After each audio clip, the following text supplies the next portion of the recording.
Agradeço a vossa presença neste webinar, em meu nome e em nome de toda a equipa das Taipas e da equipa que produziu e levou até vós este acontecimento. Nós vamos ter um webinar com o título Invisibilidades, que será, digamos, o preâmbulo do encontro das Taipas que terá lugar no ano que vem, 2025, em outubro, ainda com a data por definir, mas será nessa altura. Nós pretendemos, com este tema, com este nome de invisibilidade, chamar um pouco a atenção para aquelas situações de pessoas que têm comportamentos aditivos, com ou sem substância, que não são ainda interrogado, obviamente, destrutivos e desorganizadores. São as pessoas que habitualmente não vêm procurar pedido de ajuda em consultas, ou algumas pessoas que nem sequer se consideram doentes ou que nem sequer se consideram em risco. E para tal, vamos ter connosco 3 pessoas. Temos o nosso moderador, que é o professor César das Neves, da Universidade Católica, e que é economista de formação, e que nos vai moderar, e eu penso que a sua presença será bastante importante, porque nós queremos também perceber aqui, dentro destes consumos ditos invisíveis, qual é o peso económico e qual é o fardo social que nós temos. E depois vamos ter 2 oradores, o professor Luís Madeira, da Faculdade de Medicina de Lisboa e também da Universidade Católica, que é médico psiquiatra, e que nos vai abordar o tema da disrupção, da ligação à não à realidade, que tem a ver também com estes consumos, e de seguida a professora Marta Torrens, que é professora de Psiquiatria na Universidade de Pompeu Fabri e chefe de serviço de Dietologia no Hospital de Almar. A professora Marta Torrens vai nos abordar também o tema das consequências destes referidos consumos. Portanto, eu agradeço mais uma vez a presença a todos. Vou avisar que estes webinars, como são do ICAD, o nosso Instituto para as Competências e Dependências, são gravados. Obviamente, quem não pretender que seja gravado pode não participar ou participar se não indicando dados pessoais. Portanto, vamos começar de imediato. Eu vou dar a palavra ao professor César das Neves, que vai abrir este seminário. Professor, tem a palavra. Muito obrigado. Bom dia a todos. Bem-vindos a este webinar, que é uma novidade. E a minha qualificação para estar aqui é não perceber nada do assunto. Portanto, fui escolhido especialmente por alguém que está fora destes temas e o objetivo é dar uma visão de fora. Foi essa a organização que escolheu esse tema, escolher alguém que viesse de fora para escolher a discussão, para dar uma maneira de dar outra visão. Ora bem, como sabem, vamos falar hoje de substâncias psicoativas, mas não vamos falar de todas as substâncias psicoativas. Eu diria que as mais importantes são aquelas que os senhores doutores usam nas vossas consultas. Penso saber que hoje grande parte da psiquiatria e psicologia é química, mas não é dessas que vamos falar. Vamos falar daquelas que os pacientes tomam sem licença dos médicos. São esses os problemas que vamos tratar. E esta distinção não é espúria, porque é bom lembrar que a epidemia de opioides nos Estados Unidos foi gerida por medicamentos, foi criada por medicamentos a partir de meados dos anos 90, é uma das maiores desgraças da história norte-americana, com 700 mil mortos atualmente, mais do que morreram nas guerras do Vietnã, Iraque e Afeganistão como acumuladas, e portanto é um fenómeno que foi, digamos, de má utilização daquilo que era suposto ser medicamento e que passou rapidamente para outros usos. As substâncias psicoativas, como todos sabem, são muito antigas, muito influentes. Muito delas, além dos usos médicos que já falei, tenham também usos culturais, espirituais até, muito antigos, e essas, tal como as substâncias usadas na terapêutica, têm uma razão de ser. O problema, que penso que será o tema essencial da sessão de hoje, é o uso recreativo. Não é? O mal das substâncias psicoativas, daquelas pessoas que a usam por prazer, depois criando grandes problemas, quer na sua carteira, com a despesa que têm nesses consumos, que é depois na sua vida pessoal e social. Chegam mesmo a destruir essa vida com perda de autonomia, de liberdade, de dignidade e até às vezes da própria vida. Não é? Ora bem, é importante, penso eu, começar por distinguir 3 coisas. Uma delas é aquilo que se pode chamar a psicoatividade. A outra é a adição e a outra são os distúrbios comportamentais. Não é? Reparem, o álcool e as drogas são psicoativos, geram adição e graves distúrbios comportamentais. O café e o tabaco são psicoativos, geram adição, mas sem graves distúrbios comportamentais. O açúcar e os chocolates eram adição, são pouco psicoativos e sem grandes distúrbios comportamentais. Portanto, temos aqui 3 dimensões que se sobrepõem, de uma certa maneira, mas que não são distintos e devem ser considerados como tal. Ora bem, voltando ao uso recreativo, eu gostava de fazer uma distinção que me parece importante. Por um lado, temos substâncias psicoativas como o álcool, o café, o tabaco, o açúcar e o chocolate, que têm uso generalizado. E existe uma diferença grande entre estas e aquelas de que realmente vamos falar hoje. Porque nestas substâncias, o uso propriamente dá prazer. E essa é a razão porque as pessoas utilizam. Repare, o bêbado não quer ficar bêbado. Quer só beber vinho, gosta de vinho, tem prazer em beber vinho. É verdade que alguns bebem para esquecer ou para ter coragem, mas mesmo aí a embriaguez não é a finalidade. Não é? Nas outras que chamamos de drogas, opioides ou outras, o uso não dá prazer nenhum, quer dizer, ninguém gosta de engolir comprimidos ou injetar nas veias. Aquilo que o utilizador procura é a própria embriaguez, é o estupor, aquilo que lhe dá prazer. Não é? E isso leva, pois, à perda da autonomia, da liberdade e da dignidade. E eu acho que esta diferença é muito importante, até por causa da questão económica, de que já foi falada há bocadinho e que eu, enfim, infelizmente tenho mesmo que introduzir, da distinção entre a procura e a oferta, os dois lados em causa. Não é? Nas substâncias que dão prazer no uso, como o álcool, o café, o tabaco, etc., o chocolate, a questão principal tem a ver com o que os economistas chamam a oferta, ou seja, a disponibilidade dessas substâncias. Se há muita, o preço é mais baixo, se há pouco, o preço é mais alto. Isso, aliás, deu origem a grandes setores produtivos, que todos conhecemos, largos setores que vivem dessa produção, e uma forte tributação essencial para os orçamentos de Estado. Portanto, aliás, durante muito tempo, o tabaco foi a principal fonte de receita para os orçamentos no século XVIII, XIX, etc. Nas substâncias que são procuradas exclusivamente para gerar o estupor, o problema da alucinação, podemos chamar assim, o que estou a dizer, termos que certamente são todos errados, mas eu não percebo nada disto. O problema decisivo está, penso eu, do lado da procura. Porquê é que as pessoas querem essa alucinação? Porquê é que eles querem, no fundo, abandonar a vida real? A sociedade, de alguma maneira, está doente e o uso das substâncias é um sintoma dessa doença. Portanto, são pessoas que têm problemas de personalidade, são pessoas que querem evadir-se do seu dia-a-dia, das dificuldades, dos dramas, das dores do dia-a-dia, para um mundo ideal, perfeito, mas evidentemente falso. Não é? Hoje é difícil acreditar que alguém use estas substâncias, comece a usar essas substâncias sem saber as terríveis consequências que elas têm. E apesar disso, as pessoas continuam a usar. Portanto, eu acho que é deste lado, o lado das pessoas propriamente ditas, que se levanta as principais questões. E, no entanto, nós estamos a tomar atenção ao outro lado. Quer dizer, a maior parte destes assuntos, quando se discutem, tem a ver com a produção, com o tráfico, com os fornecimentos, lado da oferta. Não é? Tem-se investido pouco em prevenção, que seria no setor da educação, para falar em políticas de tratamento na saúde ou em repressão na justiça. Estes assuntos, que são hoje uma chaga social, pode-se dizer, são mais tratados pelo lado do tratamento na saúde ou da repressão na justiça do que propriamente na prevenção, na educação, e pelo contrário temos nos meios sociais, nas redes sociais, nas televisões, nos filmes, até incentivo a isso, não é? É fixe tomar essas coisas, é atrevido, é rebelde. E, portanto, temos quase uma promoção latente, nunca é explícita, deste tipo de utilizações, com os problemas correspondentes. Isto liga-se com a questão da lei, quer dizer, como é que se tratam estes assuntos?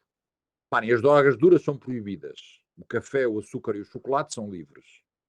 O álcool e o tabaco eram livres e agora começam a ser crescentemente regulados.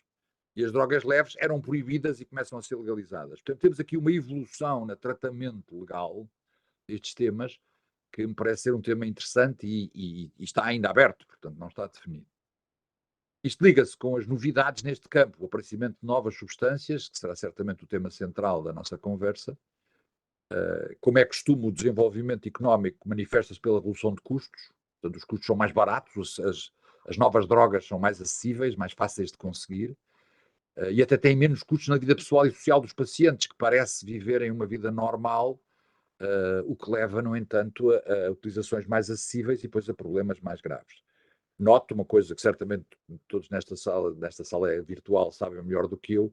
Nos últimos 2 anos, em 23 e 24, o European Drug Report, publicado pelo Observatório, agora a Agência Europeia, ao descrever a situação das drogas na Europa, usa a expressão everywhere, everything, everyone. Por todo o lado, toda a gente e tudo.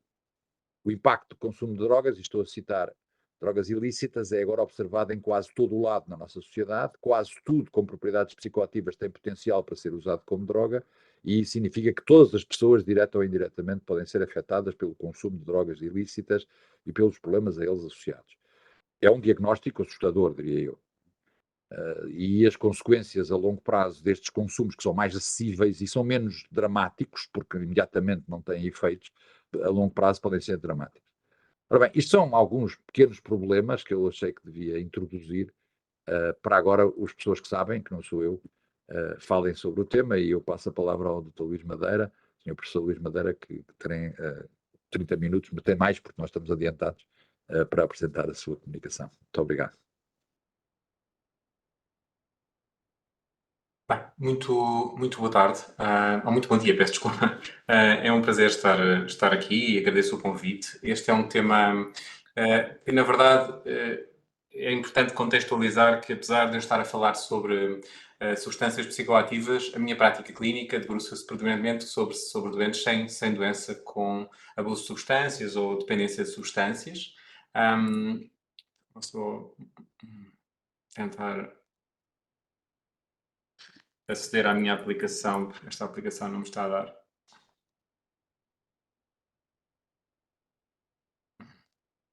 Okay, vou tentar partilhar o meu ecrã. Algum motivo ele não me permite partilhar o meu ecrã. Deixa-me ver. Deve ter que ser a história central.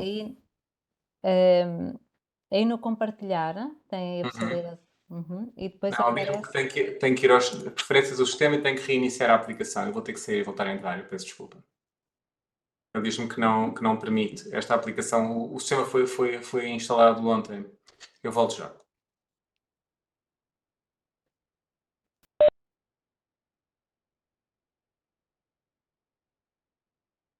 Temos aqui um pequeno contratempo, não é?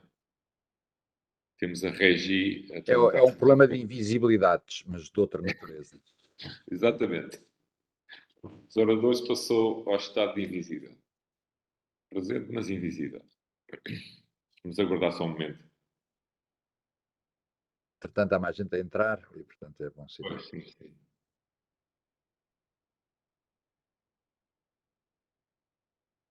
O Luís Madeira vai reiniciar. Já cá está.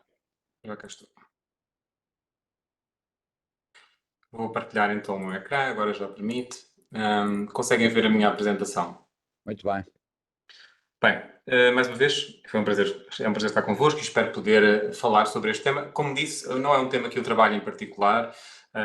Do ponto de vista pessoal, a minha relação com as drogas é de facto bastante pobre, ou seja, nem sou abstémico, ou seja, há mesmo uma relação completamente neutra e distante.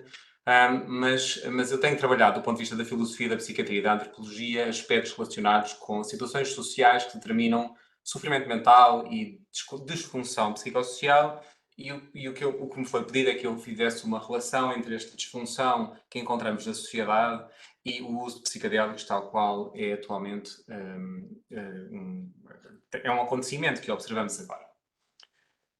Em primeiro, só dizer-vos que a vida moderna determinou alterações da nossa dinâmica de individuação, de aceleração social, da forma como nós nos estamos agrupados como cidadãos. E há novos espaços que habitamos, espaços que nós desenvolvemos, como espaços digitais, espaços que se perderam e ainda espaços que somos forçados a experienciar. Parte da comunicação social no mundo digital é vivenciada pelo sujeito como sendo obrigatória ou violentada ou quase uma coação interna. Há comunidades que foram reestruturadas e falarei muito brevemente sobre isso. Há uma aceleração do ritmo da vida, um desejo de expandir e de controlar aquilo que vivemos, e isto teve consequências significativas no ser humano, que levam a experiências que estão identificadas de desincronização, alienação, coação, solidão. E isto inclui um conjunto imenso também de sintomas que encontramos hoje em consulta, de doentes que tentam lidar com estas mudanças que aconteceram do ponto de vista social e mesmo doenças. Temos o síndrome de burnout, episódios psicóticos e muitas outras formas de desrealização e despersonalização que doentes vêm à nossa consulta.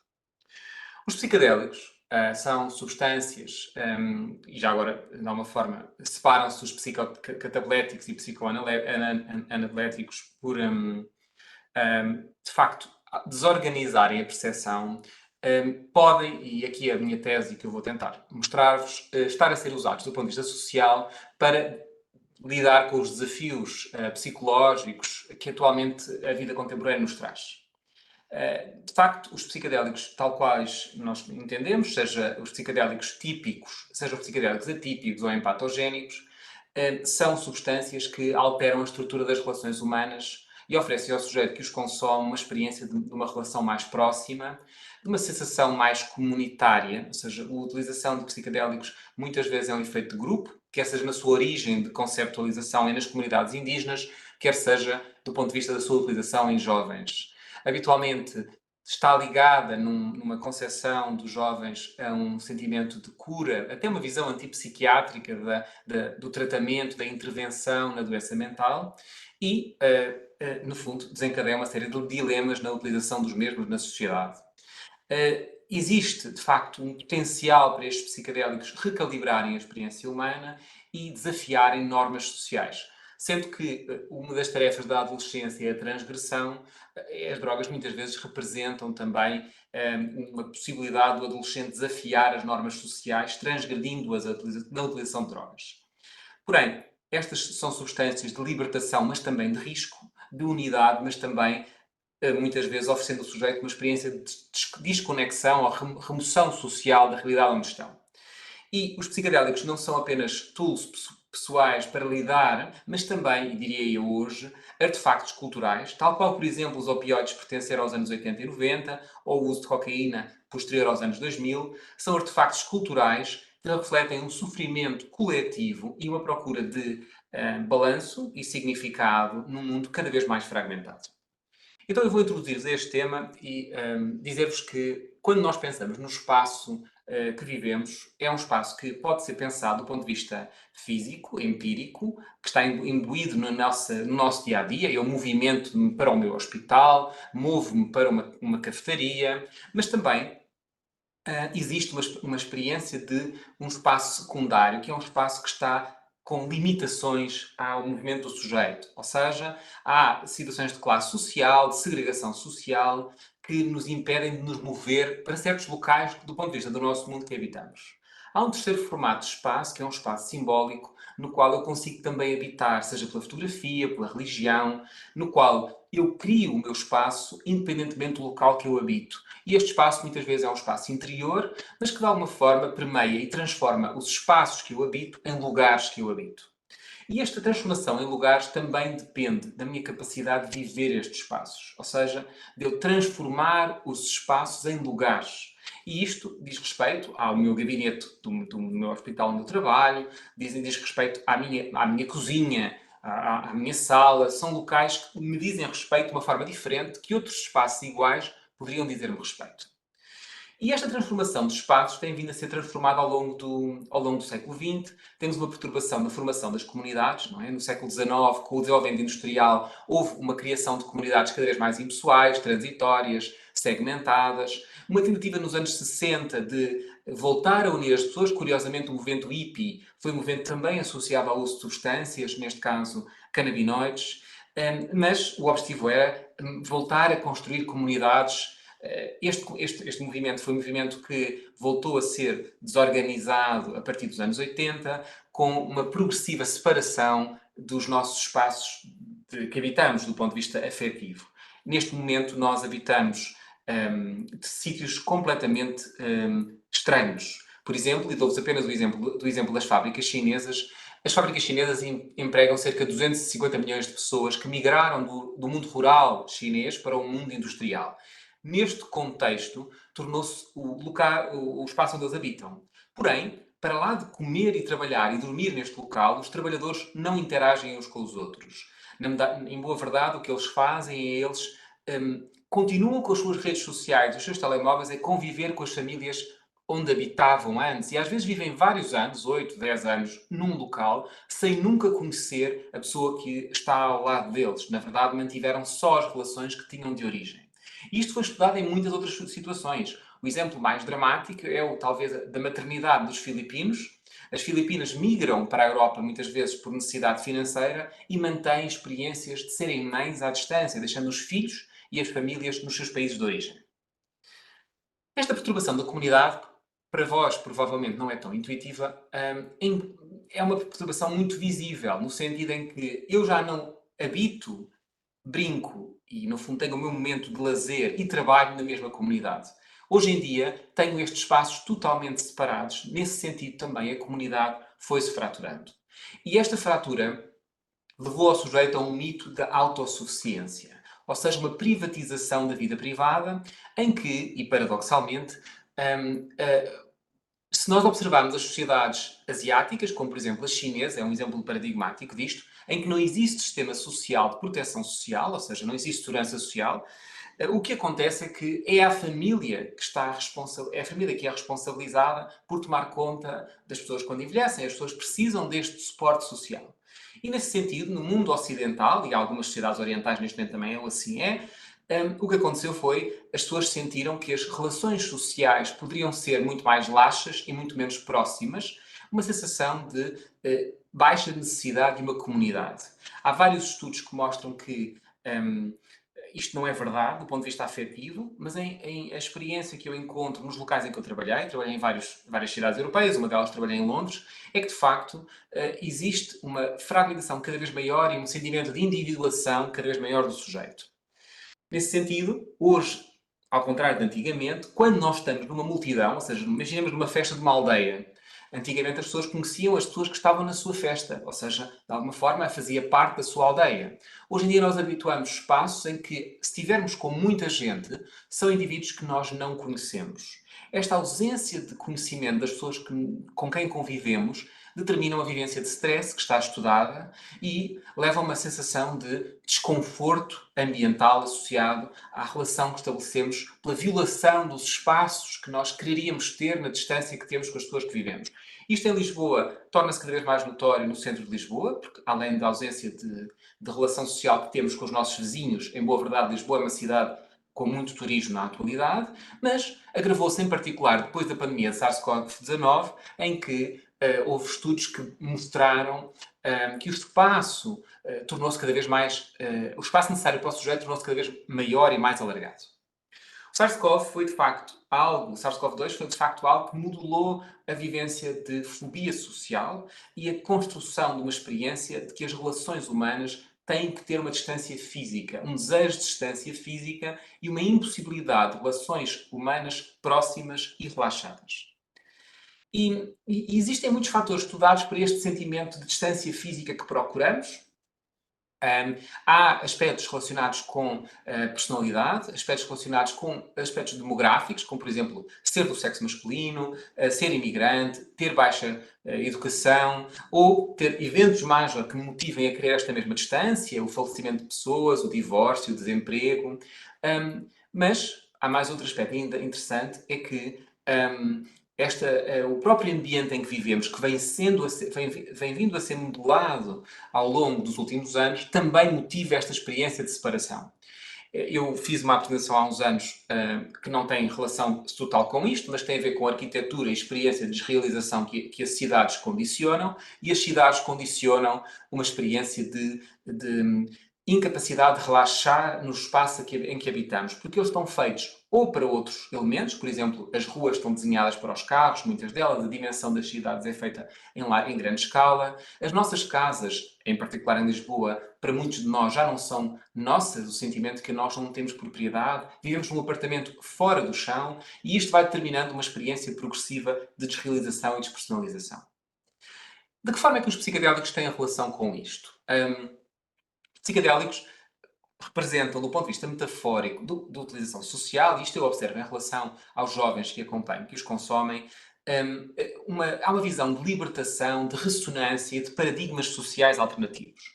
Ou seja, há quem use a utilização de psicodélicos está associada a modelos e construtos sociais diferentes. E muitas das pessoas que eu encontro, e apesar de terem consumos abusivos, por vezes consideram-nos como melhorando a capacidade de relação com os outros, ter comportamentos mais inclusivos e reduzir esta barreira que nós temos na relação com as pessoas que convivem connosco. E não é só o sentimento de isolamento que neste momento nos perturba, mas também a aceleração do ritmo de vida. Ou seja, isto é universal e eu vejo isto, se calhar, de formação profissional nas pessoas que acompanham e que estão em sofrimento, mas também com os meus amigos, com a minha família, o sentimento que há uma intensificação da vida nervosa, quase como se há um conjunto de impressões internas e externas ininterruptas e rápidas. E isto condiciona ao sujeito numa sensação de contínua estimulação, que é completamente e radicalmente diferente daquilo que acontecia numa pequena cidade ou na vida do campo. Eu ainda ontem estive com a minha tia tem 88 anos, e eu percebo que ela nasceu numa aldeia pequena no interior do país, no norte, ao pé de Trancoso, e onde não havia eletricidade. E às vezes fascina-me a observação que ela terá visto ao longo destes últimos anos de transformação da relação social e da relação com estímulos, e como é que o ser humano foi obrigado a adaptar-se a isto cada vez mais rapidamente. Mas é não só o problema de ser uma vida muito acelerada, mas é uma vida em permanente expansão. Ou seja, no passado, o ser humano sentia-se tranquilo quando estava com um conjunto de coisas, ou seja, havia um objetivo de atingir um status do ponto de vista social e de cuidados, mas na atualidade a estabilidade é dinâmica, ou seja, o sujeito só se sente tranquilo se continuar permanentemente em aceleração, em inovação e em produção. Ou seja, e há um estudo interessante em Amsterdão, que as pessoas que querem viver em Amsterdão e não na periferia de Amsterdão, não porque as pessoas que vivem em Amsterdão possam e façam mais coisas do que as pessoas que vivem fora de Amsterdão, mas porque têm mais possibilidade de fazer. Ou seja, o aumento da vivência de que eu tenho mais possibilidades caracteriza o cidadão contemporâneo. E uma experiência de que eu quero mais dinheiro, mais aspectos de oferta nas cidades, e os smartphones, os nossos telemóveis, oferecem-nos uma experiência interessante, que é de serem limitados. Uma das coisas que é uma cosmologia típica de um objeto digital é que o sujeito pode aceder a tudo o que quiser através deste objeto. Nesse sentido, aquilo que nós vivemos hoje é uma tentativa de ter cada vez mais. Mas não é só ter cada vez mais, mas é ter as coisas também sob o controlo.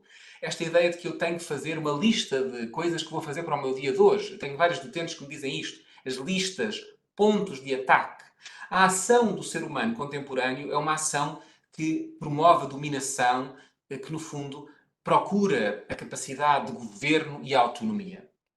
E isto é uma mudança radical da experiência de liberdade que tínhamos há 100, 200 anos atrás. A experiência de liberdade, freedom, vem etimologicamente muito próximo de friendship, e esta ideia de que poder estar com os meus amigos de uma forma sem tempo e sem necessidade de fazer coisas. Hoje em dia, ser livre significa fazer mais coisas.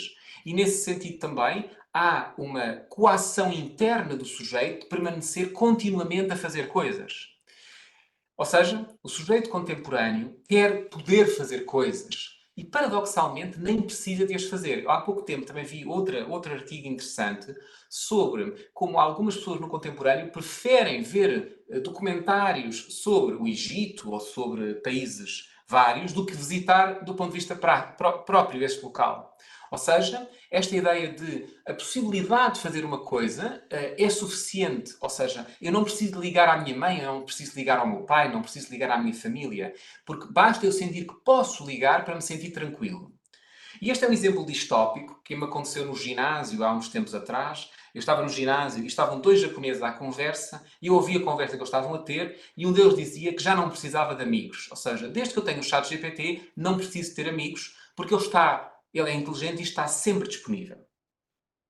E porquê que os psicodélicos entram aqui também como substâncias razoáveis neste mundo contemporâneo? Porque eles funcionam para muitos como enhancers. Não sei se ouviram falar da utilização de psicodélicos como microdoses. Há esta evidência anedótica, que é uma evidência que não tem solidez, mas que os psicodélicos em microdoses ajudam a lidar com o stress, a promover a flexibilidade cognitiva, a melhorar a cognição, a diminuir a vivência no fundo, de violência emocional deste excesso de estímulos. E há várias tentativas de explicar isto, seja pela modulação do receptor 5-HT2A, do qual também atuam os antidepressivos, mas também outras evidências sobre melhorando o humor, melhorando a criatividade, melhorando a produtividade.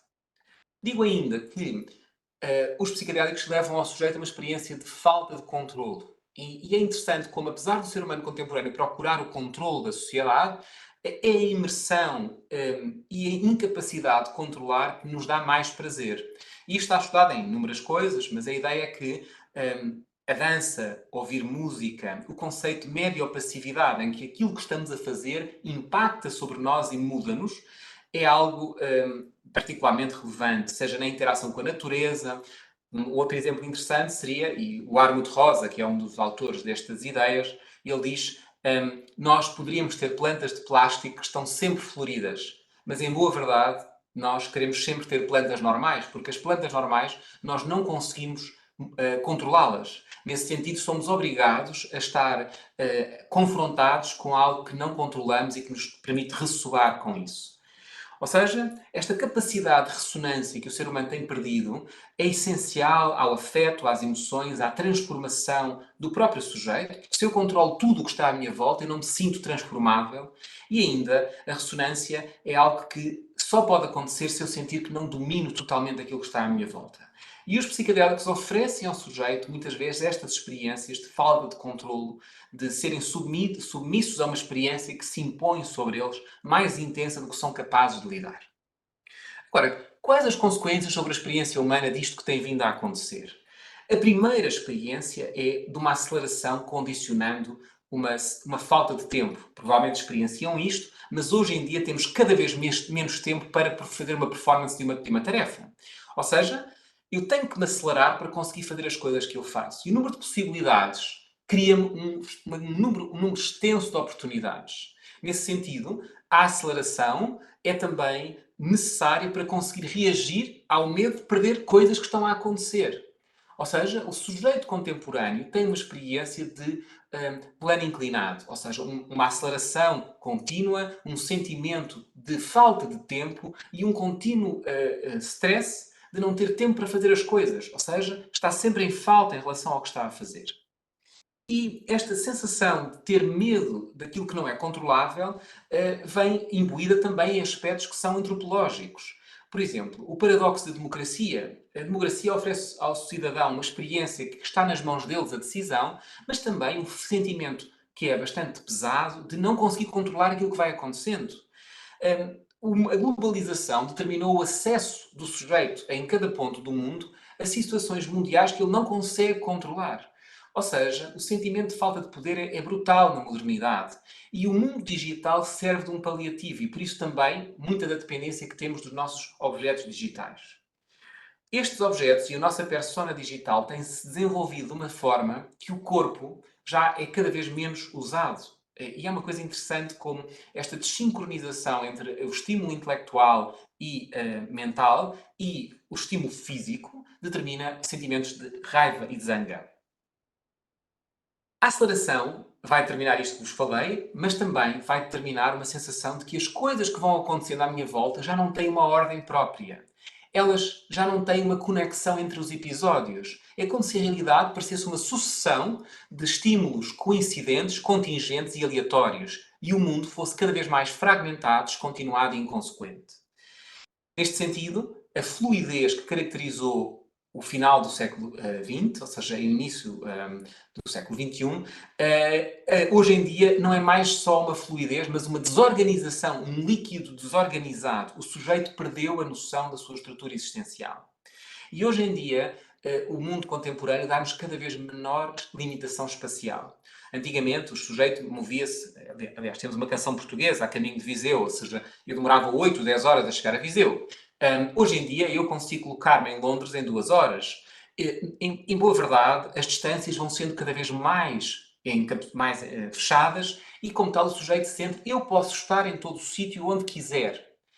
Esta noção de que eu só tenho que decidir e me posso mover para esse local leva a uma tirania do Cronos, ou seja, a incapacidade de espontaneidade, porque eu tenho que planear, organizar e construir. E estou cada vez mais restringido, na minha vida contemporânea, pelas limitações temporais.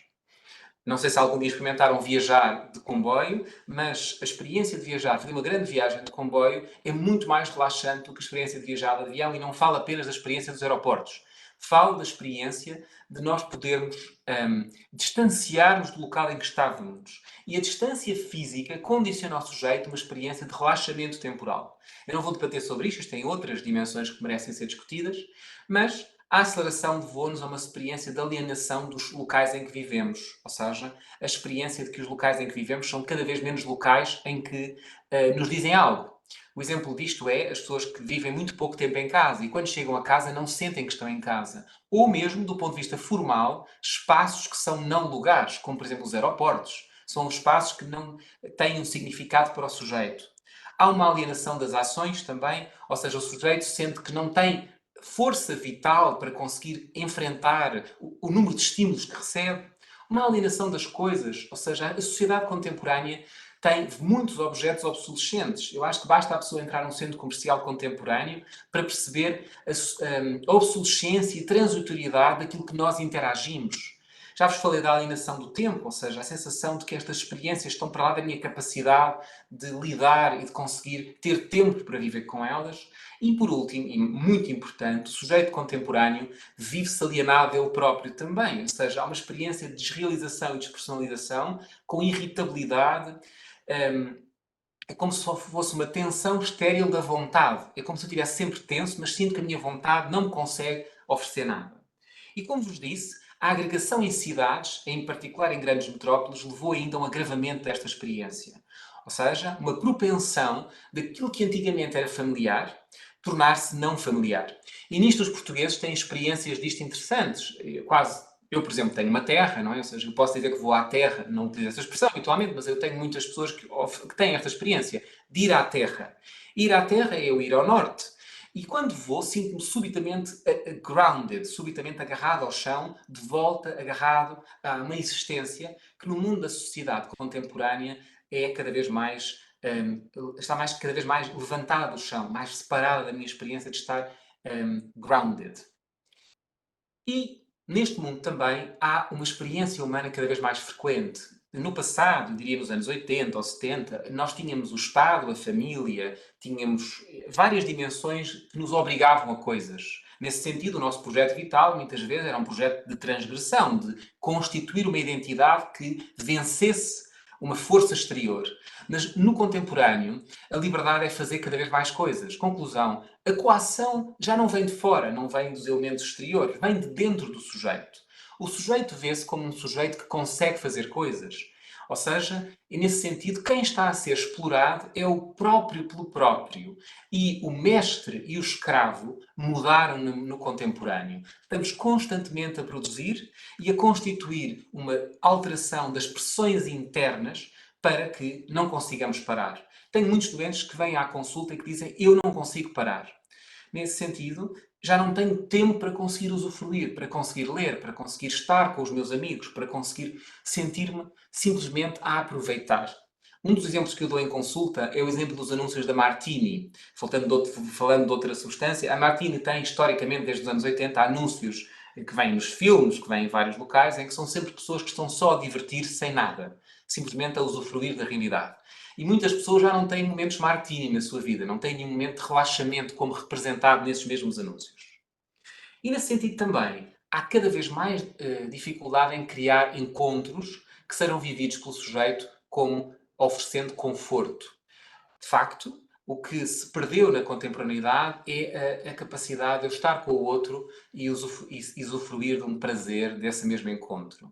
Como se fôssemos um conjunto de solipsistas que vivemos numa realidade social em que há um vazio que preencheu todo o espaço entre o sujeito e a sociedade. E isso mostra-se também até no nosso desejo individual, no nosso dia-a-dia, desta mesma solidão. Apesar de nos queixarmos muitas vezes, e temos muitos utentes a queixarem-se de estarem sozinhos, se eu for comer a uma cantina, ou for comer ou andar no autocarro, eu ponho o meu casaco ao meu lado para garantir que ninguém se sente ao meu lado. Ou seja, eu estou cada vez mais dedicado a garantir que as pessoas que não estão próximas, não estão comigo.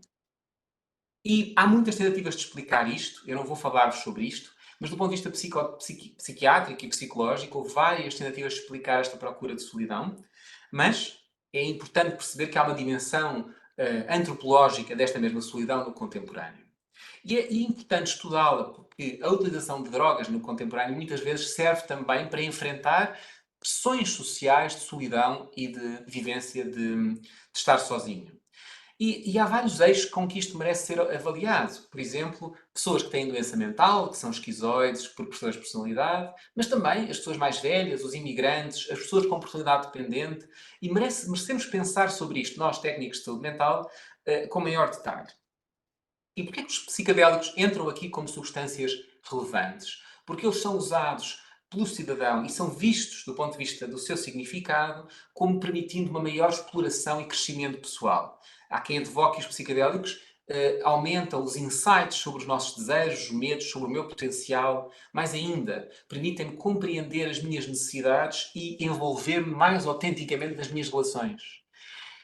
São também muitas vezes usados em rituais, ou seja, esta experiência psicodélica, do ponto de vista comunitário, parece oferecer ao sujeito uma experiência de voltar a sentir-se ligado aos outros, voltar a estar unido numa humanidade partilhada. E um sentimento de unidade com os objetos, com as entidades que estão à minha volta, com aquilo que existe, que o sujeito contemporâneo claramente perdeu.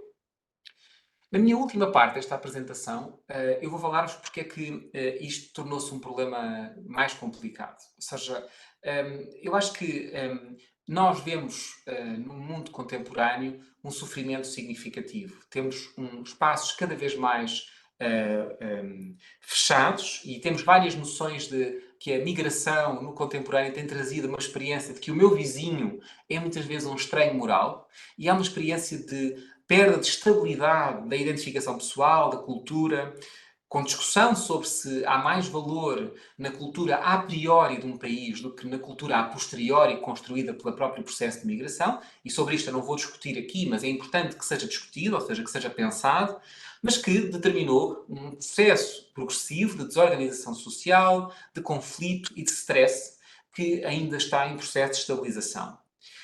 E esta sensação vem associada também, como vos falei ao longo da apresentação, a um caos interno, seja pelos estímulos que estão à minha volta, seja pela destruição dos estímulos internos que o sujeito tem. Ou seja, esta coação que o sujeito tem de fazer cada vez mais coisas, de destruição, de ações impulsivas, de incapacidade de funcionar na realidade. Temos um sujeito hiperestimulado e que, e agora isto do ponto de vista mais científico, vai alterar e vai funcionar como fatores de stressores sociais que determinam fatores secundários, consequentes, perturbam o sujeito, criando anomalias da Default Mode Network, novos elementos que dificultam ao sujeito identificar o que é que tem mais saliência, o que é relevante, ou aquilo que está a vir a ter comigo e que para mim vem de um determinado sítio. Ou seja, os estressores sociais, ou seja, neste caso contextual, o excesso de estímulos, perturba o sujeito de uma forma que o agrava na experiência e dá origem a experiências dissociativas, de despersonalização e desrealização. E então o sujeito contemporâneo tem duas experiências paradoxais, que para mim foi muito interessante ler sobre isto. Eu sinto-me sobrecarregado em termos de estímulos, mas não me sinto imerso na realidade que estou a habitar. Sinto-me sozinho, mas também a precisar de estar sozinho. Ou seja, inquieto, mas ao mesmo tempo removido. E então é como se, originalmente, eu quando interajo com a realidade, sinto-me imerso, ou seja, sinto-me aqui, sinto-me convosco, sinto-me com os meus amigos, sinto-me capaz de experienciar a realidade. E, por exemplo, se me aborrecer, se algum de vós começar a ficar entediado com a minha comunicação, eu posso dissociar-me, ou seja, eu posso remover-me e ter o prazer de estar na minha cabeça, a pensar sobre outras coisas. O que é que eu vou fazer hoje à tarde? O que é que eu vou fazer? Ou seja, o sujeito saudável consegue passar destes dois estados, de um estado de estar imerso para um estado de estar dissociado. Em contrário, o sujeito contemporâneo está continuamente dissociado, sem querer estar. Eu quero estar a sentir as coisas, mas não sinto as coisas. Ou, pelo contrário, sinto-me demasiado ligado à realidade, como se os estímulos me violentassem, me fossem excessivos e me desorganizassem. Há uma perda progressiva deste espaço comum que se manifesta pelo surgimento cada vez mais de traços do cluster B na sociedade, e encontros cada vez maiores, e não só isso, mas também o agravamento da expressão, das próprias expressões de personalidade que encontramos. Ou seja, esta perda de um background estruturante seguro da infância, mas também da dinâmica que a própria sociedade vai constituindo, levando a uma instabilidade estável. Ou seja, eu estou permanentemente instável no meu contemporâneo. E os psicadélicos representam aqui também mitos modernos que simbolizam transformação e formas de lidar com a ausência de significado e alienação. Ou seja, são drogas que levam ao sujeito a uma exploração interna, uma capacidade de reincluir as suas experiências e confrontar-se com estas, e mais, para muitas das pessoas que o acompanham, oferecem-nos uma vontade, são expressões de uma vontade de reconfigurar a sua identidade e da sua narrativa de vida. O ressurgimento de um significado num mundo cada vez com menos significado, oferecendo ao sujeito oportunidades de descobrir significados coletivos e uma resistência a esta ausência de um mundo com significado. Uma das coisas que eu observo também, que é muito interessante, é uma palavra que é muito recente, é a palavra chamada stuplimity. A stuplimity é uma vontade do sujeito de procurar experiências intensas, pelo que vos descrevi, pela ausência anestésica de experiências do sujeito. O sujeito quer fazer quedas livres, quer fazer bungee jumping, quer fazer coisas que o façam sentir. E parte do uso de drogas é também a procura do sujeito de sentir coisas que a sociedade contemporânea lhe tem limitado a sentir. Ou seja, como é que podemos fazer isto sem o uso de drogas? Uma das coisas que os sujeitos que eu vejo e acompanho, os meus doentes, que fazem é o exercício. O exercício físico ressincroniza. Podemos falar de muitos aspectos biológicos, que não vos vou falar, sobre o BDNF, sobre endorfinas, mas ele sincroniza o corpo, que atualmente é cada vez menos usado, e também a utilização de espaços verdes e azuis, os chamados forest bathing, ou ainda a minha capacidade de fazer banhos de floresta, ou seja, de chegar à floresta e estar em contacto com o verde ou com o azul. Isto tem vindo a ser estudado cada vez mais na atualidade. E nesse sentido, os psicodélicos parecem também aqui servir, ou seja, oferecem experiências de relaxamento, de atenção no presente, aquilo que nós procuramos com o mindfulness e com a meditação, e ainda uma sensação de maior funcionalidade. Diminui traços neuróticos, melhora a capacidade de consciência do sujeito, dissolve as barreiras que eu estabeleço em relação aos outros e, como tal, quase como se conseguisse aliviar esta experiência de pressão contínua que eu estou. E, por último, este aspecto de relaxamento, de relaxamento que os psicodélicos oferecem e que parece justificar, mais do que os efeitos antidepressivos, aquilo que, mais do que as experiências místicas, aquilo que nos psicodélicos é antidepressivo. Isto é um assunto também muito interessante que eu encontrei no artigo, que é quando procuramos qual é o maior preditor do efeito antidepressivo, não são as experiências místicas ou de despersonalização ou descriminalização, são experiências de relaxamento, oferecendo ao sujeito uma experiência de pausa num mundo acelerado. E eu acho que, e termino a minha apresentação com algumas ideias que deixo à discussão. Uma das primeiras é que os psicodélicos oferecem momentos de pausa num mundo contemporâneo acelerado, que oferecem ao sujeito experiências de relação com os outros mais profundas e de espaços comunitários que estão cada vez mais frágeis. São mitos modernos, ou seja, são substâncias que claramente aparecem no imaginário das pessoas contemporâneas como símbolos de transformação, de cura, de transcendência, e também são vendidos, no sentido antropológico, como substâncias que melhoram a capacidade cognitiva num mundo cada vez mais exigente, que ajudam o sujeito a lidar com o stress e também, de alguma forma, oferecem ao sujeito uma capacidade de se sincronizarem com a realidade, de se alinharem, de se recalibrarem do ponto de vista temporal, de atuarem sobre a alienação, a escoação interna de fazer, de se relacionarem, de empatizarem com os outros e de alguma forma enfrentarem muitas das experiências e até doenças mentais que temos na atualidade, como perturbações de ansiedade, depressão, desespero existencial. E aliviar e intensificar sentimentos de despersonalização e desrealização que muitos de nós experienciamos. Para mim foi muito interessante fazer esta apresentação e agradeço o convite, em particular porque tenho-me dedicado nos últimos anos a escrever, em particular, em aspectos éticos relacionados com os psicodélicos precisamente no oposto que vos vim falar hoje. Ou seja, eu hoje vejo-me a ocupar um papel de advogado do diabo. E é muito interessante por me permitir-me existir também desta forma e partilhar convosco ideias sobre este tema que são opostas às que tenho vindo a partilhar. Não posso deixar, apesar da professora Marta Torres ir falar sobre isto, de alertar para, como eu observo como técnico de saúde mental, o impacto que os psiquiátricos têm na disfunção psicossocial e nas dificuldades que existem em muitas das doenças mentais que agravam pelo seu uso e perturbam o sujeito. Obrigado por me ouvirem e vou passar a palavra à minha colega. Muito obrigado, agradeço muito a apresentação, muito provocatória, muito bem fundamentada, com muita ciência, digamos assim, com muita referência.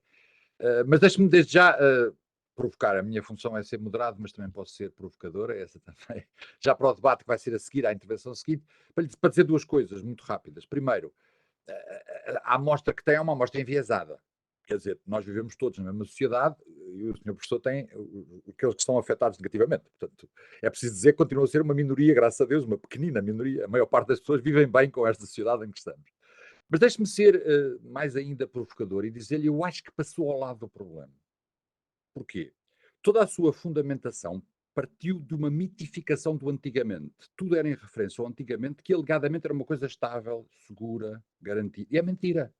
Era horrível antigamente. As pessoas morriam a qualquer momento com epidemias frequentes, as pessoas não saíam de casa, estavam na selva, os bandidos andavam em todas as estradas, fazer uma viagem era horrível, as revoluções eram permanentes, os reis não ligavam nenhuma. Portanto, a vida antigamente era muito mais traumática, mas muito mais traumática do que hoje.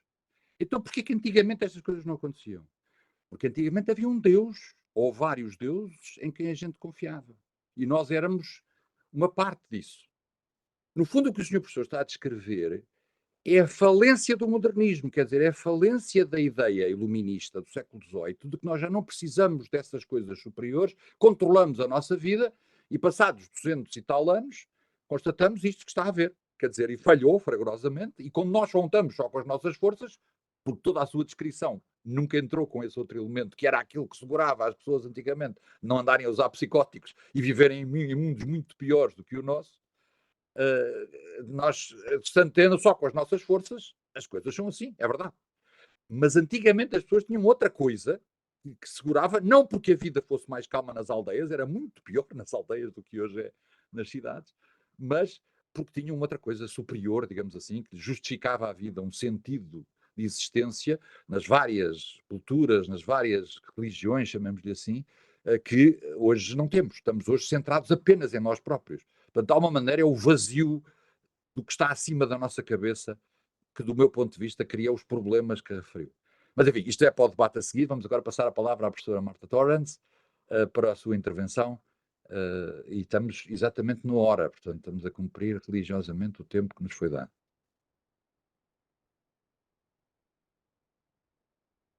Chair. I want to share.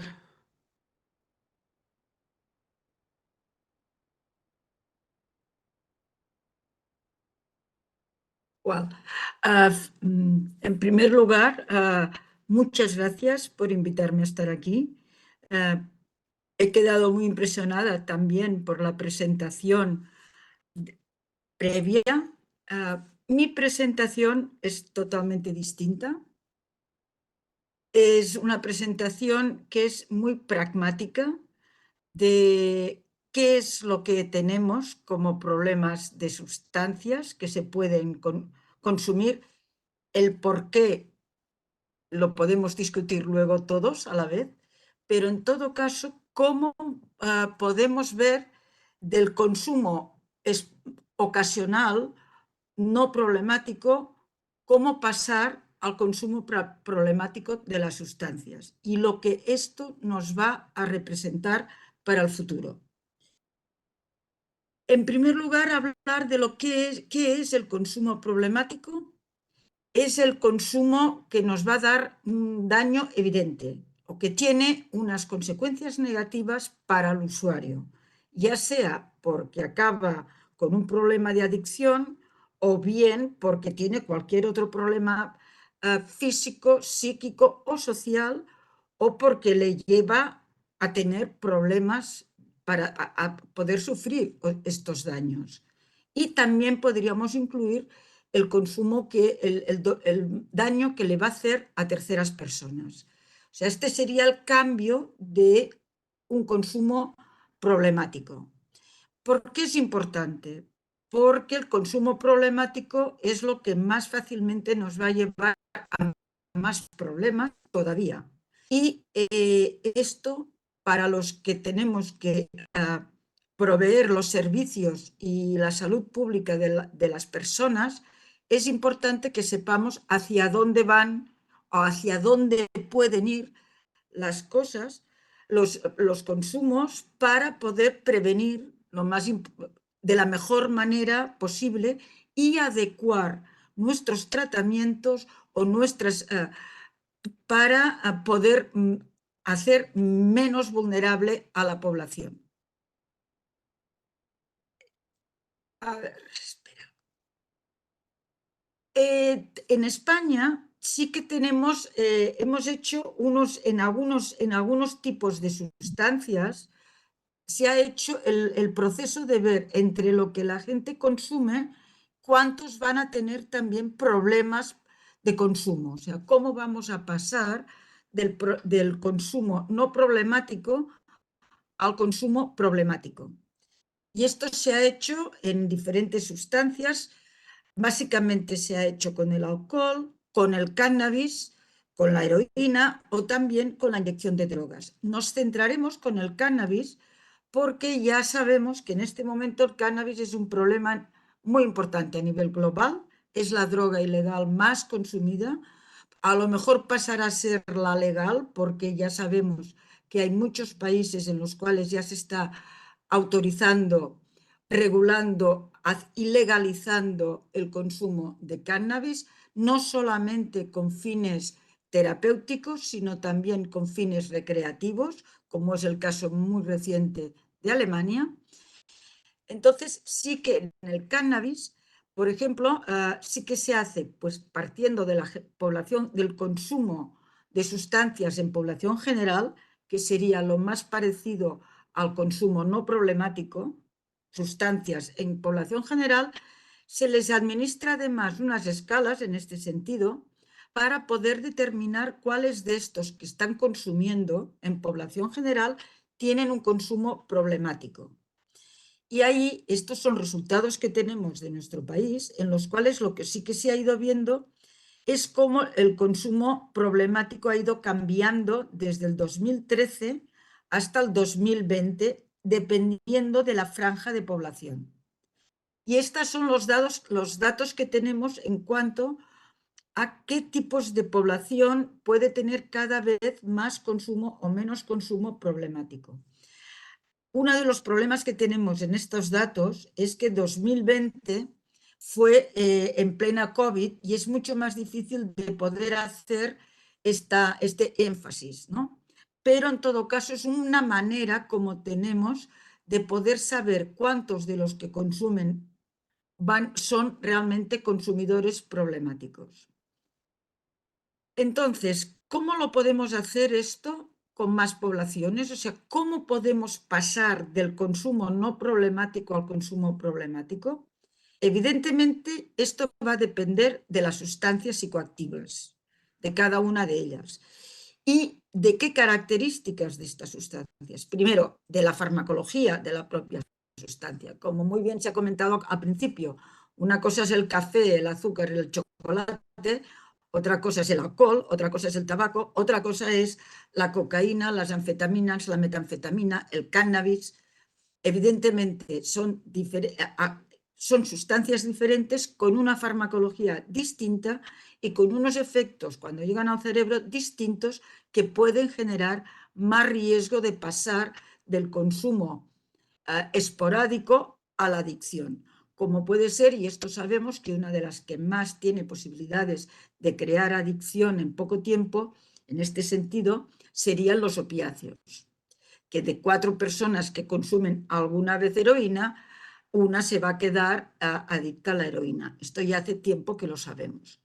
Entonces, ¿de qué más va a depender aparte de la farmacología de la sustancia, va a depender también de la disponibilidad.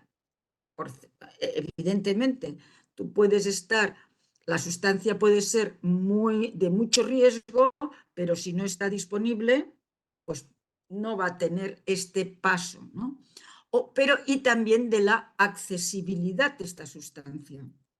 Y en este sentido vamos a ver cómo lo tenemos en Europa en este momento.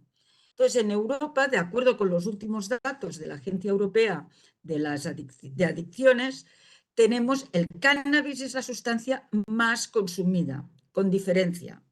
Y hay al menos 8 millones de personas, 28% de las personas mayores de entre 15 y 64 años han consumido cannabis. Y los jóvenes, que son la población que más consumen, entre 15 y 34 años, el 15% de los ciudadanos europeos entre 15 y 34 años están consumiendo cannabis en el último año. A continuación del cannabis, las otras sustancias que nos preocupan más, porque hay más consumo, son la cocaína, el MDMA y las anfetaminas. Y esto es un problema muy importante porque estamos pasando a un tipo de sustancias estimulantes que es lo que tenemos y cada vez parece que vamos a tener más, los psicoestimulantes. ¿Por qué es importante? Porque los psicoestimulantes, que también son los donde más se consumen, es en la población de jóvenes entre 15 y 34 años, el 2,5% toma cocaína, ha tomado alguna vez, el 2,2% MDMA y el 1,5% anfetaminas. ¿Por qué nos importa esto? Porque las complicaciones del consumo de los estimulantes son muy importantes. Seguimos. A ver. Vamos a ver si podemos. Aquí. Y luego tenemos la otra aparición, que parece que va un poquito a menos, pero continúa siendo muy importante, de las nuevas sustancias psicoactivas. Todas ellas de síntesis de laboratorio y que han aparecido y están apareciendo constantemente y en las cuales pues tenemos, por un lado, predominando los cannabinoides sintéticos que tienen todavía más riesgo que los cannabinoides que provienen de los vegetales. Y a continuación tenemos las catinonas, que serían pues, unos estimulantes sintéticos. Es decir, estamos en un momento de problema de consumo de cannabinoides y de estimulantes en general. Esto, entonces, además, con los cambios que hay en legalización del cannabis o de facilitación del cannabis, la idea absolutamente, para mí, nefasta del cannabis medicinal, que es un marketing que facilita que si es medicinal es que no debe hacer daño, es un tema que está creándonos nuevos retos y que nos van a crear nuevos retos en nuestro medio. Y sobre todo también con los cannabinoides sintéticos no aptos para consumo humano, aparentemente esto es lo que ponen, que solamente son pues, para cultivar, para plantas, pero que son mucho más potentes que el cannabis natural y que tienen muchos más efectos adversos porque actúan sobre otros receptores, sobre otros centros que pueden darnos todavía más problemas, muchos más problemas que el cannabis natural. Y, como ya hemos comentado, la cocaína y los estimulantes sintéticos, las anfetaminas, la metanfetamina, importantísima, el MDMA, las catinonas, mefedrona. Estos son las sustancias que en este momento están más disponibles, van a estar cada vez, parece que más disponibles y que nos pueden dar los problemas de cómo manejar de cara al corto y medio plazo, sobre todo porque además no tenemos buenos tratamientos para estas sustancias en el caso exclusivo ya de la adicción, pero que además nos van a desencadenar muchas complicaciones, sobre todo psicopatológicas, muchas de ellas sin vuelta atrás. Entonces, hemos dicho, ¿no? Depende de la sustancia, disponibilidad, pero también nos va a depender del consumidor y va a depender de la edad. Ya sabemos que cuanto antes se empieza a consumir, más riesgo hay de desarrollar problemas, del género, también en este sentido hay diferencias, y de las características biopsicosociales y médicas. Como ya se ha ido comentando, algunas de estas características, sobre todo las más sociales, en la presentación previa. Entonces, aquí nos vamos ahora a centrar en dos contextos muy específicos, un poco por ver cosas que también nos están ocurriendo y que en zonas amplias metropolitanas, y en este sentido Barcelona y su área metropolitana, y también en Madrid, área metropolitana sobre todo, tenemos y en la costa, que serían el contexto del consumo lúdico y el contexto del chemsex, slamsex.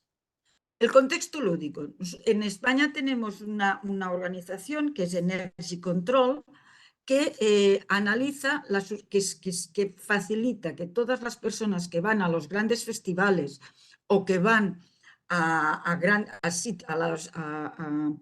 las zonas de ocio con más población joven, les facilita el poder saber qué es lo que van a consumir. Si ellos llevan sustancias para consumir, ellos pueden preguntar en el stand de Energy Control y les pueden analizar qué es lo que van a consumir y darles una idea de cuál va a ser los problemas que pueden generarles. La sustancia que más se consume en los procesos lúdicos, esto es aparte del alcohol, por descontado, que es siempre el policonsumo con alcohol siempre está. La sustancia que más sale es el MDMA, a continuación el cannabis, la cocaína, las anfetaminas, la ketamina, nuevas sustancias psicoactivas que no quedan claras y que hay que analizar posteriormente porque hay siempre estos cambios. El LSD también, como ya se ha comentado previamente, pero también hay opiáceos, metanfetamina, 2CB, 4-MMC. Es decir, van saliendo sustancias que toman las personas que van, los jóvenes que van a los centros a las fiestas, a los centros lúdicos, como consumo lúdico antes en este sentido. Y estos serían pues las muestras analizadas, cómo van evolucionando desde el 20 hasta el 22 y siempre encontramos muchos estimulantes. La MDMA siempre es el que continúa siendo en el 22 todavía más, el que más se consume en las zonas de ocio, seguido del cannabis, pero inmediatamente ya anfetaminas, cocaína, o sea, realmente metanfetamina, los estimulantes, el LSD de momento se mantiene muy bajito, se mantiene, pero que realmente tenemos un problema importante con todo lo que son los psicoestimulantes y el cannabis, que son los que por descontado están por delante. Entonces, cambiamos ahora a otra población diferente. Hemos hablado de la población del ocio nocturno, ¿no? Vamos a hablar de una población diferente que tenemos también en urbes, como puede ser el contexto de las personas que tienen sexo con los hombres que tienen sexo con hombres y que vienen muy ligado a la cultura gay, bisexual o LGTBI+. Entonces, en este sentido está el uso de estas sustancias psicoactivas para tener pues, estas relaciones muchas veces establecidas a través de Internet que quedan en un espacio, un hotel, una residencia, un piso, que están 2-3 días sin moverse del espacio y manteniendo relaciones sexuales y consumiendo sustancias durante el tiempo este. ¿Cuáles son las sustancias que más consumen? En esta situación diferente, los poppers, el cannabis también, evidentemente, sedantes en algunos momentos, sustancias para tener mayor erección, cocaína, éxtasis, éxtasis de todas las maneras, el GHB, anfetaminas, mefedrona, ketamina, metanfetamina, muchos, o sea, hay muchos estimulantes y que compensan con alcohol o con sedantes en algunos momentos del día o de los días. ¿Cuál es una de las situaciones que nos encontramos con esta población? Si podemos avanzar la página. La mayoría también la ligan al consumo de alcohol, como ya hemos comentado, y al consumo de tabaco. O sea, estos siempre están. Estas son las sustancias que consumen, mefedrona, metanfetamina, con las características, no vamos a entrar en ello, pero que es un poco todo el tipo de sustancias que se consumen en estas reuniones. ¿Y cuál es parte de este problema? Pues que aumenta mucho y la infección por el VIH. Esta es una de las cosas que se han detectado y, por ejemplo, en Cataluña hay mucho más aumento de la infección por el VIH entre los hombres que tienen sexo con hombres, que practican el chemsex o el slamsex. Slamsex es cuando las sustancias se consumen básicamente por vía intravenosa, que en la población de consumidores de sustancias por vía intravenosa. ¿Por qué? Una de las cosas es por el intercambio, por que está muy implementado los proyectos de reducción de daño, tanto las salas de consumo controlado, que en Cataluña hay como 9 salas de consumo controlado. Hay también los programas de intercambio de jeringas. O sea, se han llevado a cabo una serie de estrategias de reducción de daños que en los consumidores de sustancias, en las personas consumidoras de sustancias por vía intravenosa, han conseguido parar la infección por el VIH, pero en cambio se está disparando en los hombres que tienen sexo con hombres, en los procesos de chemsex y slamsex. Y este es un problema también importante. Y el otro punto importante es la elevada frecuencia de otras patologías psiquiátricas como el estrés postraumático, la depresión con riesgo suicida, ansiedad evidentemente y las psicosis inducidas por los psicoestimulantes, cosa que también nos está agravando mucho el manejo y el cómo de los recursos asistenciales, cómo adaptarse a estas situaciones. Entonces, tenemos ¿cómo vamos a pasar del no problemático al problemático? Pues va a depender, como ya hemos dicho, de las sustancias. Con la farmacología de estas sustancias, en este momento nos preocupan mucho estimulantes, psicoestimulantes y cannabis. Depende del consumidor y depende del contexto social en el cual se consuma. ¿Qué es lo que nos va a dar y por dónde nos están yendo ya? Hay mucha más psicopatología grave entre los consumidores de sustancias que lo que teníamos en los años anteriores. Y esto es lo que nos puede venir todavía más. Y ahí lo dejo y muchas gracias y dispuesta a contestar las preguntas que me hagan. Gracias. Muito obrigado. Mais uma grande intervenção, muito fundamentada, muito segura, com muitas informações, dados. E eu diria, enfim, talvez como resumo destas duas, que o problema fundamental é um problema cultural, social, né, em ambas. Né? Estamos aqui com médicos, estamos aqui com agentes de saúde, mas estamos a tratar de um problema que é um problema de estrutura cultural, de estrutura social. E não posso deixar de deitar para a mesa um outro elemento, que é nós temos já, de seguro, um sucesso estrondoso de mudança da cultura, conseguimos com o tabaco. Quando eu era jovem, o tabaco era uma coisa indispensável para a existência social, toda a gente fumava, todos os filmes as pessoas fumavam que nem chaminés, era uma coisa que fazia parte de ser adulto, era ser jovem, ser provocador, era fumar tabaco. E o conseguiu-se em 2 gerações, podemos dizer assim, transformar completamente esse tipo de atitude, não é?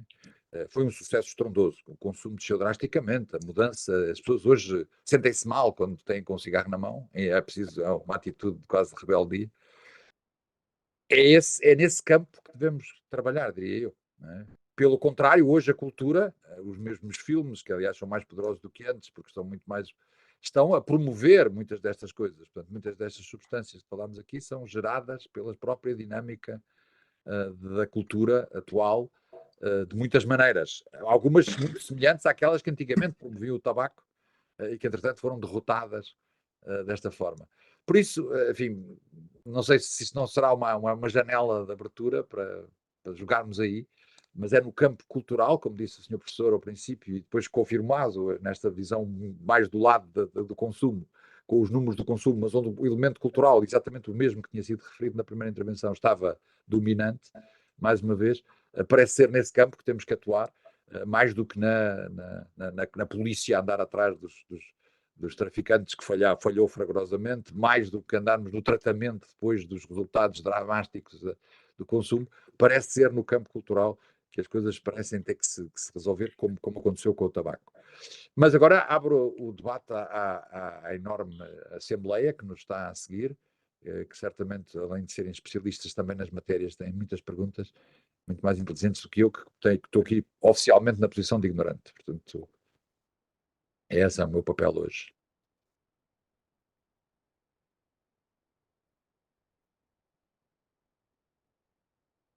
É só ligarem o microfone e falarem ou porem no chat.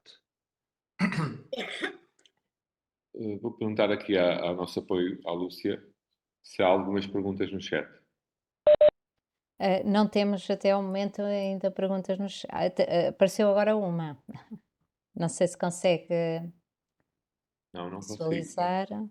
Acho que eu não consigo. Pode. São duas, chocaram uma com a outra e, portanto...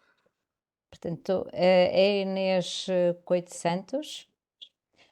No âmbito da grande temática acerca do consumo não problemático de spa, eu gostaria de levantar uma questão. Uma das consequências negativas do uso de spa em chemsex ou slamsex é o stress pós-traumático. Em que medida se torna traumático? Fico grata.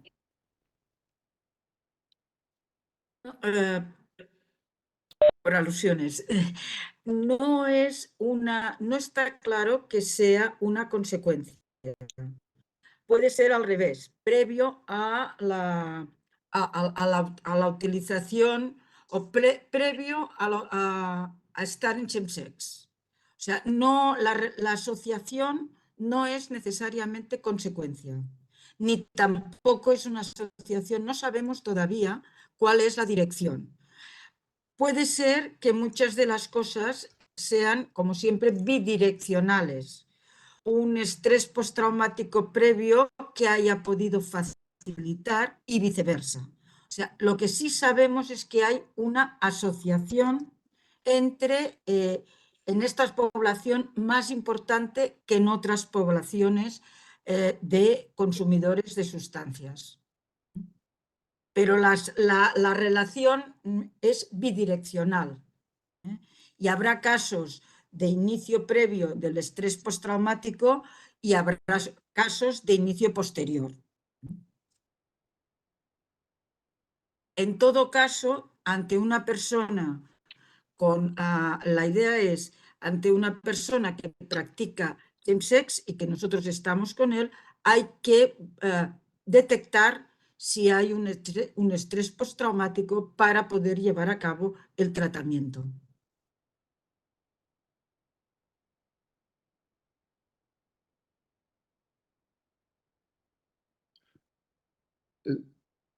A outra pergunta, Lúcia? Consegue ler? Não temos pergunta no chat, só temos aqui alguns agradecimentos.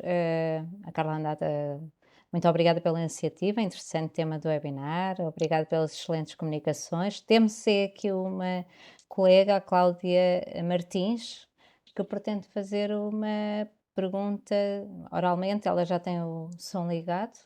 Faça favor. Cláudia? Cláudia Martins?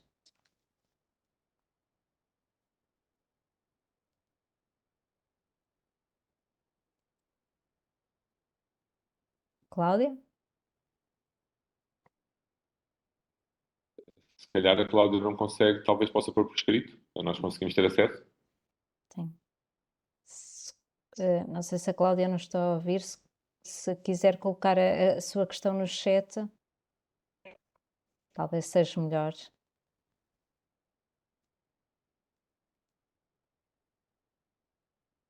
Diz que não está a conseguir ligar, mas o som está ligado.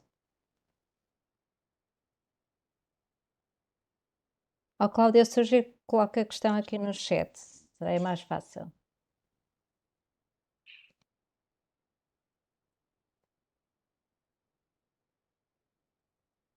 Talvez enquanto estão a ouvir, talvez enquanto a Cláudia consegue colocar a questão dela, temos uma pergunta da senhora?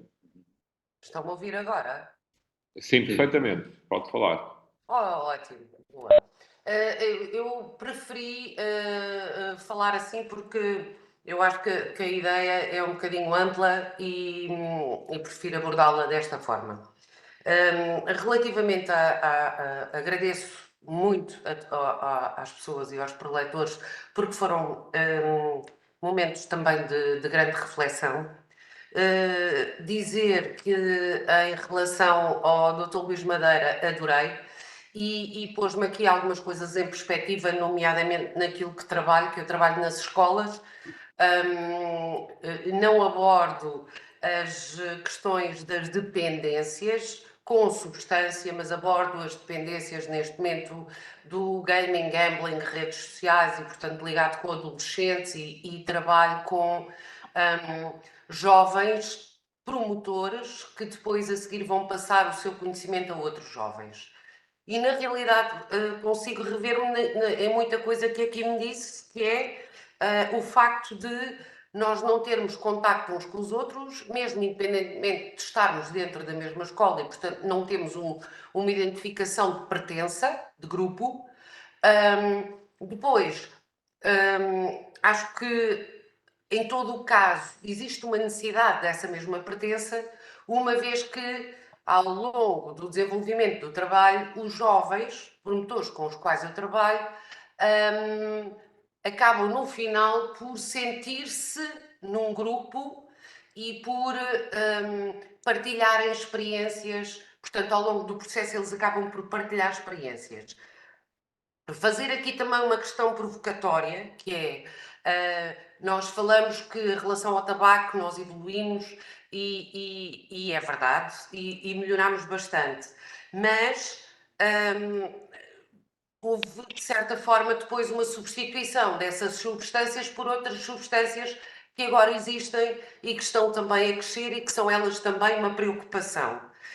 E o facto de nós não acreditarmos num ente superior que também nos dá algum conforto, nós acabamos por acreditar em entes que, de certa forma, foram criados nesta nova vida, que é, por exemplo, aquilo que me disse relativamente ao ChatGPT. Nós acreditamos naquilo que falamos com o ChatGPT e utilizamos esse chat, por exemplo, para debater até questões mais pessoais. E não utilizamos amigos ou família para quando temos problemas. E basicamente é isto.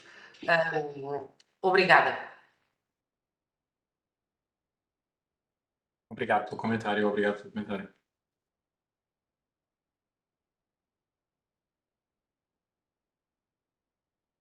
Talvez, não sei se o professor Luís Madeira quer responder diretamente ou não.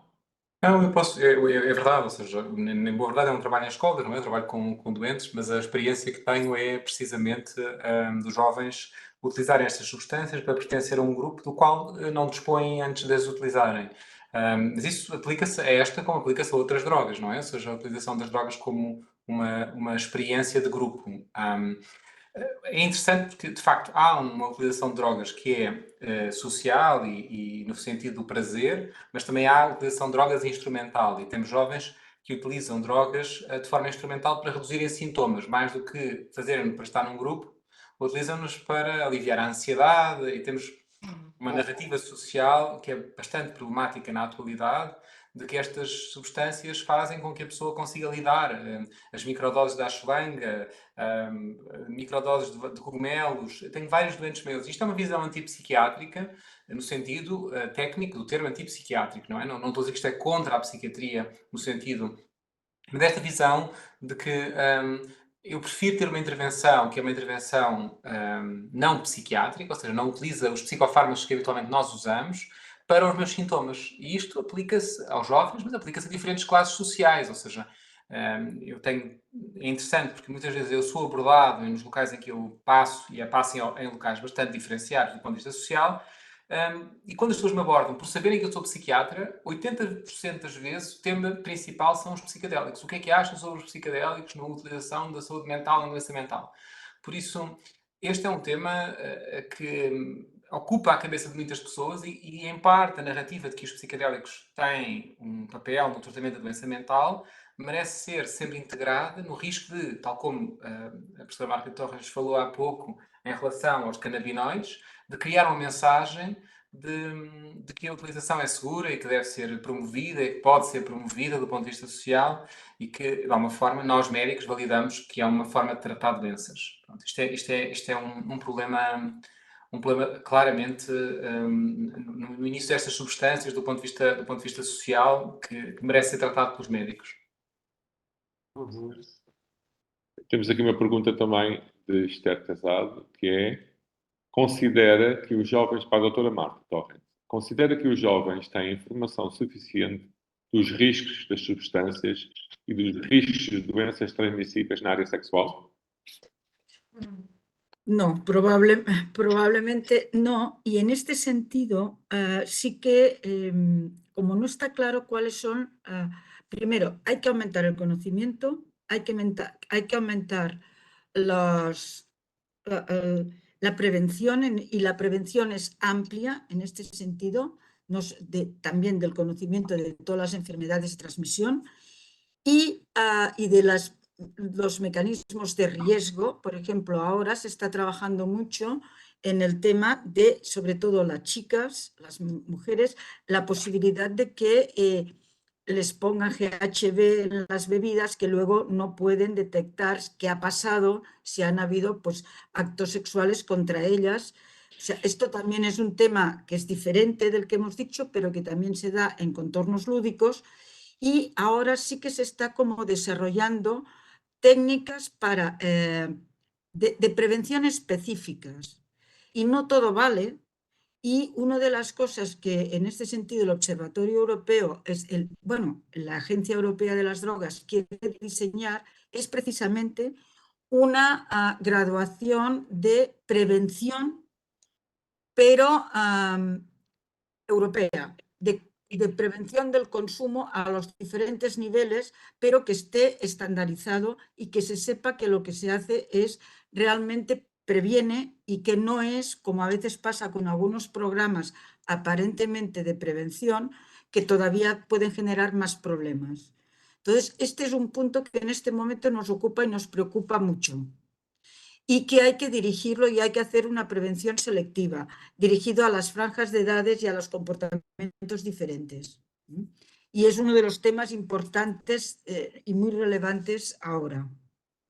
O sea que sí que es verdad que tienen menos conocimiento y que hay que aumentar este conocimiento adecuadamente. Porque otro de los problemas que hay es que muchas veces el conocimiento que obtienen es a través de Internet y que no es un conocimiento adecuado. No siempre, claro.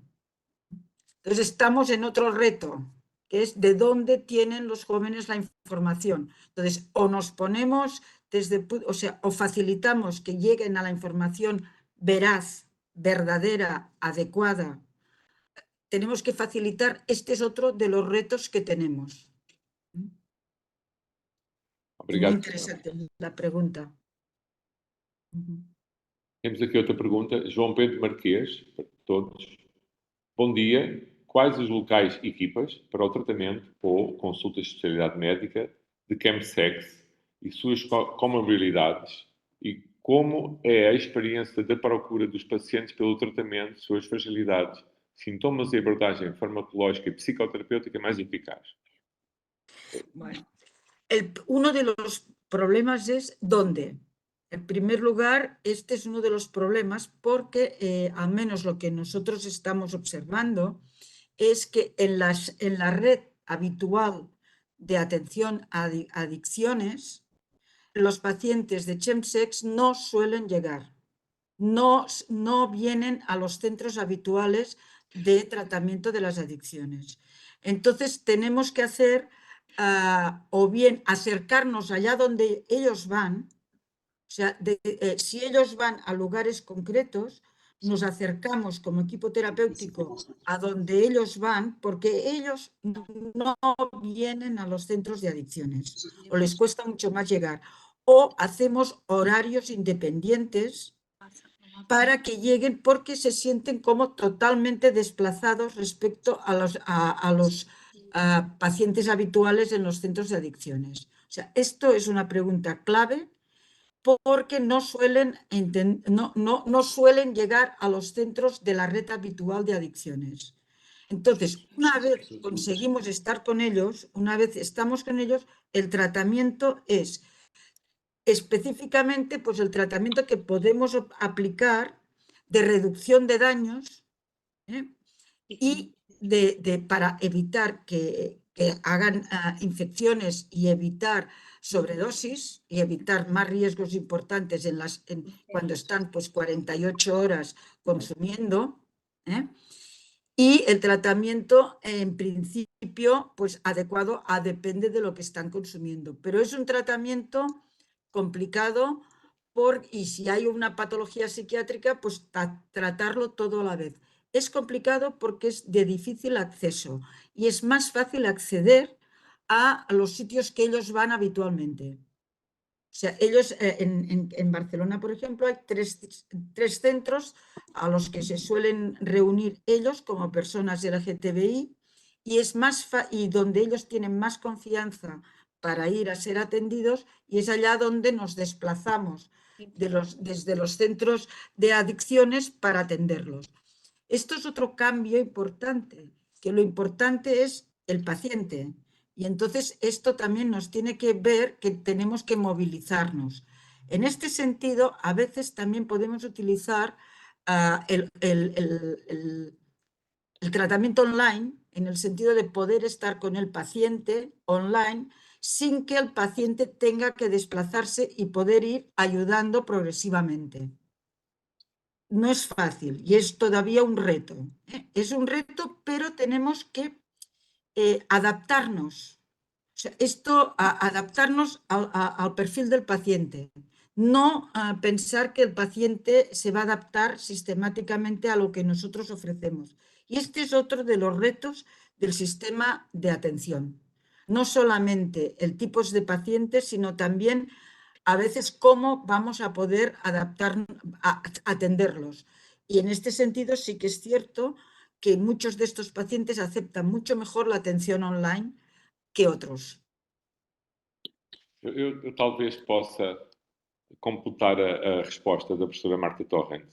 Em Portugal nós temos há uma equipa que é constituída por elementos do Centro das Taipas e do CRI Ocidental, das equipas da Amadora e Oeiras, que é um projeto chamado Divergente, que começa precisamente no confinamento, na pandemia do SARS-CoV-2, e exatamente como o professor Luís Meira dizia, tinha muito a ver com o isolamento social, porque primeiro foi muito dirigida a pessoas que praticavam chemsex, que estavam muito isoladas, que já tinham algumas atividades isoladas, estavam muito isoladas pela natureza da sua participação nas atividades, e a equipa foi-se alargando, primeiro com muito trabalho com associações, mas neste momento ao passa-palavra, não é? De boca ao ouvido, e a maior parte dos casos que temos já são autorreferidos. São pessoas que têm conhecimento e procuram estas equipas, este projeto divergente ou consulta divergente, que é dirigido neste momento ao tema da LGBTI+. Funciona nestas equipas, basta haver um pequeno contacto. Talvez a outra indicação, neste momento, a principal substância utilizada são as catinonas dentro desta consulta. Tem muito a ver com os estimulantes e, de facto, prende-se muito com ambas as comunicações, porque a ideia das pessoas é contrariar o isolamento e procurar experiências gregárias. E talvez não por acaso nós sentimos essa necessidade no período do confinamento, em que as pessoas ficaram extremamente isoladas, muito mais isoladas e em maior sofrimento que o resto da população. De qualquer modo, temos aqui também uma pessoa que quer falar, Telma Pinto. Eu não sei se a Telma pode ligar o microfone e falar. Tenho aqui o pedido. Está a ouvir? E há aqui outra pergunta, enquanto a Telma não consegue ligar-se. Daniela Hans, para todos. Professor Luís Madeira, quais os países têm uma cultura de políticas públicas de saúde com êxito que consideram aspectos económicos e psicossociais abordados na sua palestra? Bem, muito obrigado pela pergunta. Nós temos vários países da Europa e do mundo que têm políticas que são a favor do tratamento da utilização de substâncias no nível de uma prevenção primária e de uma intervenção terapêutica. Temos, claro, paradigmaticamente os países nórdicos, ou seja, a Noruega, a Suécia, a Finlândia, mas também os Benelux, os países do centro da Europa e do ponto de vista fora da Europa temos a Canadá, a Austrália, temos a Nova Zelândia e mesmo, diria, a Alemanha. Obviamente, Portugal é um exemplo paradigmático de políticas associadas ao consumo de substâncias próprias. Mas há traços comuns a estes países todos. Eu não vou detalhar o que é que eles oferecem, mas a primeira coisa são, de facto, políticas de saúde que são holísticas, no sentido em que ou procuram quais é que são os determinantes sociais da saúde, como inequidades, habitação, educação. Têm programas de saúde mental proativos, ou seja, que integram serviços de saúde mental dentro da comunidade, ou seja, nos centros de atendimento primários. E normalmente são culturas, e os países nórdicos são exemplo disso, que priorizam o balanço entre a vida do trabalho e, no fundo, combatem esta noção de aceleração social. Temos países também que há encerramento das lojas ao fim de semana.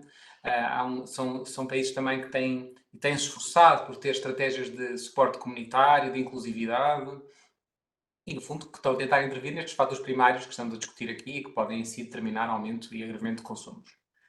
Eu percebi também há outra substância, não é? Há outra pergunta, não é? Foi o que eu percebi. Sim, que é aqui. Bom dia da Karina para todos. Bom dia, muito grata pelo excelente webinar. Foi muito enriquecedor. Tenho uma pergunta para o Dr. Luís Madeira. A terapia psicadélica parece oferecer um grande potencial para o tratamento de uma ampla variedade de distúrbios, incluindo depressão, ansiedade, dependência e transtorno de stress pós-traumático.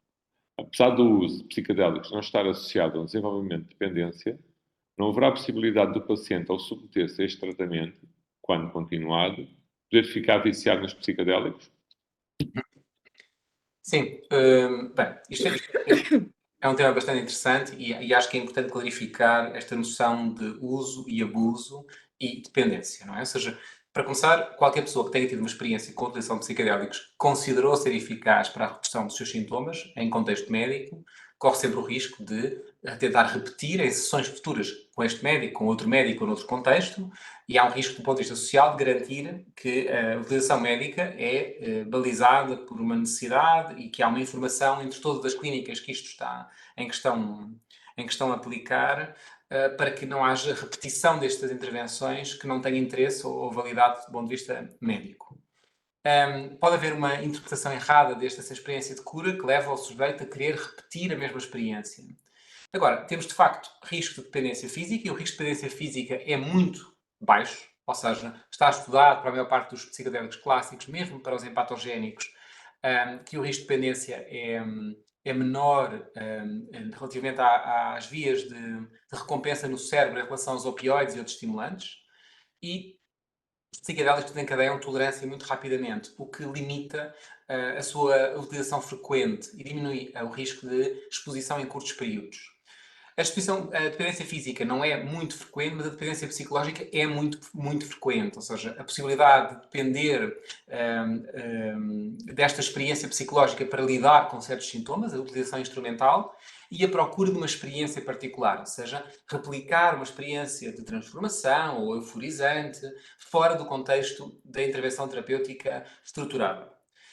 Eu acho que qualquer pessoa que inicia um projeto desta natureza, do ponto de vista farmacológico, como por exemplo ketamina, para o tratamento da depressão resistente ao tratamento, tem de ter uma avaliação das vulnerabilidades intrínsecas que o constituem, ou seja, se é a história da adição, se há fatores mentais que são sugestivos, por exemplo, traços do cluster B, ou outros traços devem ser avaliados, ou seja, a avaliação de um doente que vai se submeter a um tratamento desta natureza, mesmo para que seja para uma situação refratária e que tenha uma noção beneficente de fazer essa intervenção, merece ser avaliado sempre.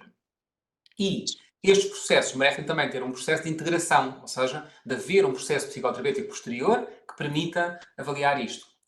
A avaliação destes riscos nos protocolos que eu encontrei, porque eu estou particularmente próximo disto, porque tenho estado a trabalhar sobre isto, envolvem, no fundo, que os protocolos terapêuticos incluam processos de screening e processos de educação e suporte dos doentes pós-intervenção. Sim, certo. Temos aqui mais uma pergunta, Olga Fortes, para todos. Poderíamos orientar utentes de chemsex ou slumsex para a consulta divergente em consulta online, utentes do Porto? Talvez eu possa responder a esta. Sim, nós na equipa divergente, habitualmente a primeira consulta é sempre presencial. Então, a ideia é criar um vínculo, não é? E depois podemos passar a ter consultas online. Penso que isso responde. E tínhamos aqui também a Thelma que queria falar connosco, não sei se está a conseguir ligar aqui. Ela queria falar, não sei se ela está a conseguir ouvir e ligar-se. Talvez não.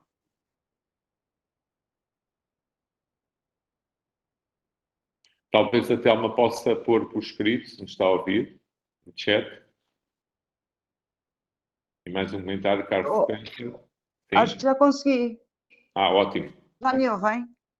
Olá, bom Perfeitamente. dia. Olá, Pode bom dia. iniciar. Thelma Ferreira Pinto. Pronto, eu sou psicóloga clínica e trabalho numa equipa de tratamento também. Eu gostei imenso, queria agradecer, pronto, a riqueza também destas reflexões e gostaria de fazer aqui, levantar só esta questão. Sobretudo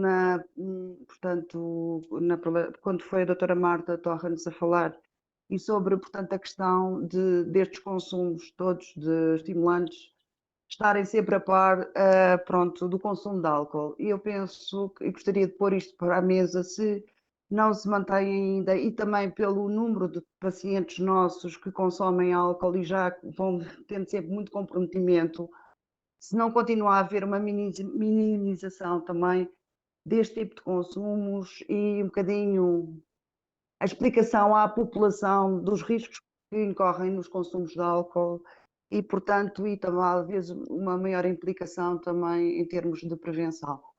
Aí era só isso e agradeço. Sí. Si he entendido bien, el tema es el consumo concomitante de alcohol con los estimulantes. Esto es realmente uno de los problemas que tenemos siempre, que los pacientes cuando vienen para la sustancia principal motivo es la cocaína, por ejemplo, te dicen, y tú dices, bueno, y el alcohol lo toman, pero claro, ellos vienen por la cocaína solo y no quieren dejar el alcohol. Entonces, es un proceso de continuidad de tratamiento hasta que entienden y hasta que vas consiguiendo que vayan dejando el alcohol, hasta que ven que realmente si consumen alcohol pasan mucho más fácilmente al consumo de cocaína. Entonces, una de las cosas que es un proceso yo siempre les digo a estos pacientes que lo más importante después de la primera visita es que vuelvan a la segunda. Entonces, se trata de que el paciente vaya viniendo y acaban entendiendo en la mayoría de los casos que la mejor manera de no consumir cocaína es no consumir alcohol previamente. Y progresivamente esto se va consiguiendo.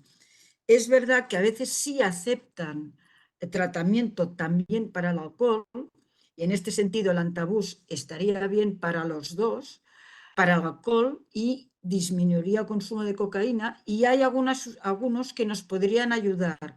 Pero este es un problema importante porque es mucho más frecuente de lo que se reconoce habitualmente. Es mucho más frecuente el consumo conjunto de cocaína y alcohol.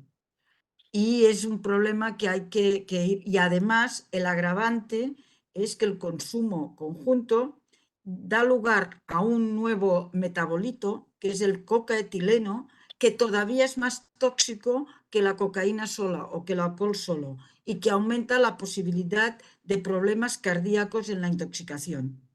Con lo cual es importante explicar y intentar disminuir en lo posible el consumo de alcohol para que esto sea beneficioso para evitar el consumo de cocaína.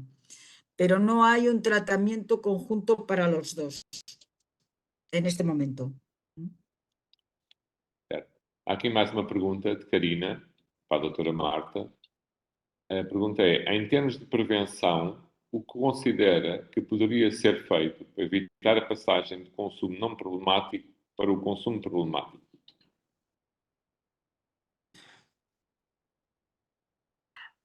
Explicar, de acuerdo, hacer una prevención selectiva. Es decir, explicar claramente los riesgos si pasa más y que puedan detectar los riesgos. En este sentido, es bueno acciones como la de Energy Control que tenemos, de poder explicar en los sitios de ocio los riesgos que tiene el consumo. Este es un punto importante para que sepan los que van. Es un lugar muy específico y muy adecuado para una población muy específica, que si va a consumir puedes pasarles directamente cuál es el riesgo de lo que van a consumir. Y es un sitio que nos estamos encontrando muy eficaz. O sea, acercarnos a donde ellos están. No, muchas veces uno de los problemas es que hacemos que ellos vengan. Entonces, desde los programas de participación en la escuela, pero adecuados, con las diferentes franjas de edad adecuadas. Y los programas en donde van los jóvenes, a los lugares de ocios, que haya lugares de información adecuadas para ellos, para evitar los riesgos de que si consumen más o si vas a consumir esto, no lo mezcles con alcohol, no lo mezcles con... Y si te notas que tienes taquicardia, para. Y esto es lo que puede ayudar a que el consumo ocasional vaya disminuyendo. Y sobre todo información e información. Sí sabemos, por ejemplo, en las encuestas que se hacen en España en los estudiantes, en la gente joven, una de las cosas que les vamos preguntando cada vez más es si conocen los riesgos de los consumos. Y tenemos ya que están subiendo cada vez más, reconocen los riesgos de los consumos. Si esto se traduce en disminución, aunque solo sea que se pueda traducir en que aumente la edad de inicio, en que aumente la edad de inicio del consumo de las diferentes sustancias, esto es muy importante, porque la edad de inicio de consumo es fundamental para detectar el riesgo de adicción y para detectar el riesgo de las complicaciones relacionadas con la adicción.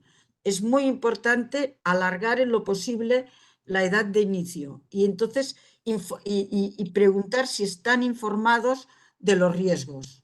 Esto es un punto que vamos preguntando cada vez más y que estamos viendo que poco a poco nos van diciendo que sí saben. Entonces hay que ver cómo esto se traduce, pero sí que parece que vamos en esta línea, ¿no? De ir informando adecuadamente para la edad y para el tipo de consumo. Esto es muy importante.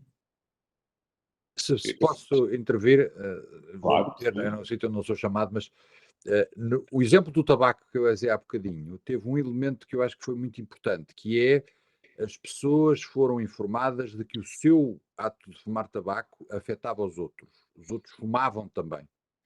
E este problema, quer dizer, nós somos hoje livres, somos autónomos, nós fazemos connosco o que quisermos, mas se afetamos os outros, isso é mau. E estas substâncias, de facto, têm efeitos sobre os outros. Portanto, sublinhar também este efeito colateral sobre aqueles à nossa volta que são afetados pelo consumo que nós temos, talvez seja um elemento que vá mudar um bocadinho a atitude cultural relativamente a estas substâncias.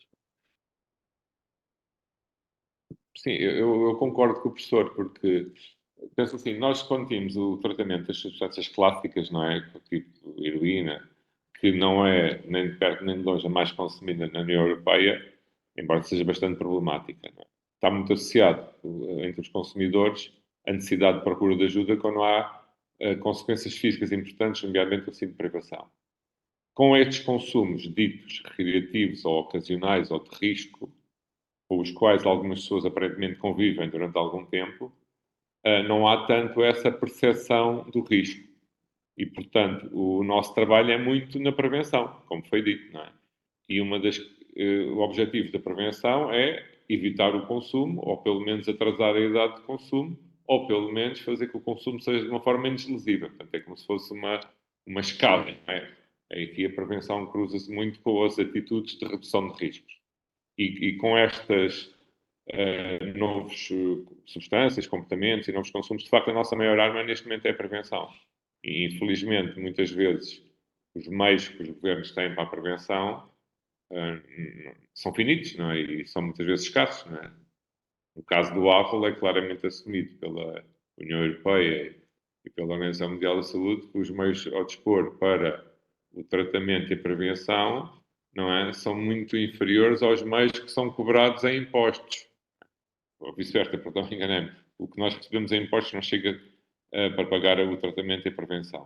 E voltamos aqui à questão económica, mas de facto, neste momento, nós temos que ir ter com as pessoas. A prevenção continua a ser uma das nossas mais importantes armas no conhecimento e na divulgação dos riscos associados aos consumos. Isso me permite outra vez, agora essa é na minha área mesmo, a seguir, na altura do Covid, os fundos dos públicos, os fundos do Orçamento de Estado foram para a saúde em grandes quantidades. De repente, tudo quanto era serviços de saúde estavam todos contentes porque tinham muitos recursos, mas rapidamente as coisas começaram a encurtar assim que acabou a pandemia. Porquê? Porque os gastos militares, os gastos ambientais e também o endividamento dos Estados, que vai criar problemas nos orçamentos em geral, são cada vez mais assustadores. E, portanto, eu penso que temos, na área da saúde, vamos ter que começar a pensar em viver com menos, porque os orçamentos dos próximos tempos não parece virem ter muita folga para esse tipo de coisas. Vamos passar por períodos de vacas magras e temos que preparar para isso, porque temos que gastar muito bem o dinheiro. É preciso orientar muito bem e, como disse muito bem, a questão da prevenção talvez seja o sítio em que o euro é mais bem aplicado, que o resultado, o efeito por euro é mais eficaz.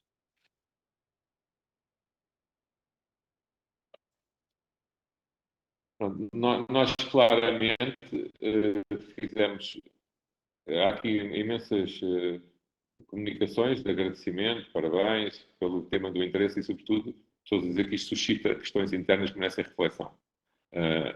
Eu penso que, neste momento, não estamos a ter mais perguntas. Há mais uma. Há mais uma aqui, sim senhor. Está aqui. Exatamente. Quando eu estava a falar, apareceu esta pergunta. Diz aqui, Inês Coito Santos, para todos. Pense nisto quando ouço falar sobre a falta de informação e gostaria de partilhar. Às vezes questiono-me se existe efetivamente carência de informação no que respeita ao uso ou abuso de substâncias psicoativas e respectivas consequências, e sendo este o reflexo do aumento de consumidores, ou estaremos a atravessar uma era em que vários ou até muitos utilizadores, por razões ainda desconhecidas ou invisíveis, usando o termo do webinar, sentem e acreditam que a substância é a solução para um problema ou remoção de um maior doloroso. Nem todos consomem perante o desafio, certo? Mas o aumento é assustador. Eu levanto a hipótese de existirem aqui variáveis ainda desconhecidas. A sociedade passou a aumentar o stress, a desesperança, a mudança de paradigma de valores. Tenho pensado sobre e penso em partilhar. Muito obrigado. Esta é uma pergunta para quem quiser responder. E há aqui mais um comentário a esta pergunta, da Luísa Pereira. Completamente de acordo com o privilegiado investimento de prevenção. A questão é a ausência de meios para fazê-lo. Os investimentos de RH e meios determinados pelas instituições são no tratamento. Não sei se alguém quer responder a esta pergunta extensa. Em relação à primeira pergunta, ou ao primeiro comentário, diria comentário, eu acho que, por um lado, nós devemos ter em consideração o paradoxo da disponibilidade de informação da atualidade, ou seja, o facto de muitas pessoas acederem a informação não organizada e muitas vezes desinformação, porque as próprias redes sociais e redes conhecem cada vez mais fonte de desinformação, mas mesmo considerando a informação, esta informação muitas vezes não é integrada por um médico. E, nesse sentido, há um paradoxo, porque nós temos um acesso sem precedentes à informação que está desconectado da evidência. Muitas vezes as pessoas têm informação errada. E este dado é também associado a shifts sociais, ou seja, a mudanças sociais nos quais estas pressões económicas, de estilo de vida, de valores, criaram ambientes que são favorecedores a esta substância. E há muitos utilizadores que nós não conseguimos ainda explicar, ou seja, eu acho que também um dos comentários também nos dá esta ideia que há uma dimensão significativa que permanece invisível, de variáveis explicativas disto que parecem invisíveis. Podem ser do estigma social, de áreas de investigação que nós estamos ainda a abordar, e eu diria que é importante dedicarmos alguma da nossa energia a estudar também quais são estas variáveis e como abordá-las.